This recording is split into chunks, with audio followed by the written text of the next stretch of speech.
Before we do this, make sure that your important files are backed up to an external drive.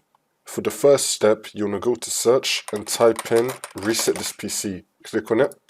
And then once you're on this, next to reset this PC, you want to click on reset PC.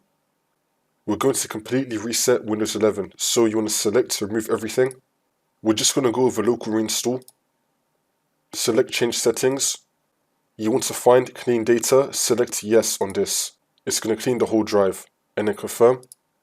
And then click on next. Wait for this. You can read all of this. If you're fine with it, then click on reset. It's now going to start preparing the reset. Wait for this to load.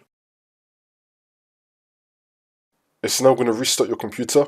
It's now going to start resetting our computer. Wait for this to load.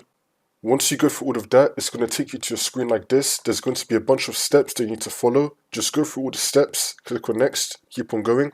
It will then take you back into Windows and your computer is going to be a fresh state of Windows 11.